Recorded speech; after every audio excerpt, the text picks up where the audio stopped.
네, 일진 머티리얼즈 한번 보도록 하겠습니다. 49,500원에 20% 어떻게 대응해야 할까요? 라고 하셨습니다.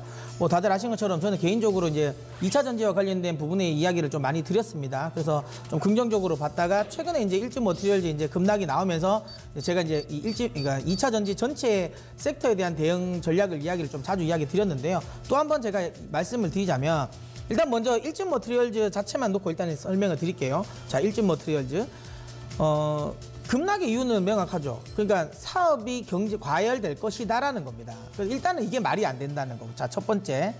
두산 쪽에서 전지박 사업을 한다라는 걸로 일단 가장 먼저 1차 급락이 나왔어요. 아실 거예요? 1차 급락이 나왔습니다. 근데 이게 왜 말이 안 되냐. 자, 급락 이유가 안 맞다는 게 이 이야기는 이미 올 2분기에 나왔어요. 이미 나오고 그로 인해서 두산 관련 기업들이 올랐고요. 같이 올랐습니다. 두산이랑 그다음에 일진 머티리얼즈가 그때는 같이 올랐단 말이에요. 그러니까 전혀 이건 억지로 이제 끼워 맞추는 거죠. 일단 억지로 좀 끼워 맞췄다라고 보시면 되고요. 그다음에 SK 쪽에서 지금 이제 중국 쪽에 이 전지박 회사에 지분을 좀 투자를 했다라는 건데요. 그래서 그러니까 경쟁 과열이라고 이야기를 하지만 이것도 말이 되지 않습니다. 왜냐하면 사실 이제 SK 이노베이션에 조금 더 이제 공급을 좀 원활하게 하기 위해서 그쪽에 이제 투자를 한 거라고 보시면 돼요. 이 말은 뭐냐면 그만큼 지금 전지박 관련 인력 포획과 관련된 부분에 있어서의 그러니까 수요가 굉장히 아직까지 많다는 겁니다. 물론 지금 뭐 2차 전지와 관련해 가지고 뭐 유럽 쪽에서 자체적으로 생산한다 뭐 이야기가 많이 나오고는 있습니다.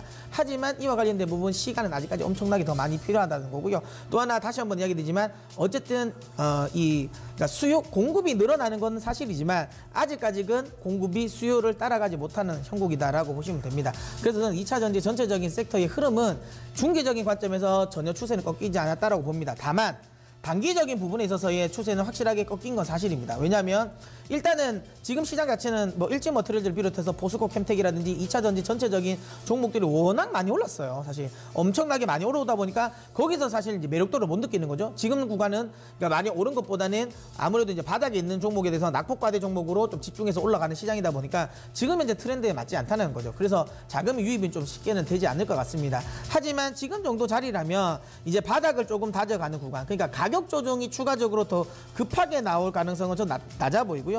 오히려 지금 이제 기간 조정 구간을 거칠 것 같습니다. 즉 지금 자리에서 V자 반등이 나오기는 어렵다.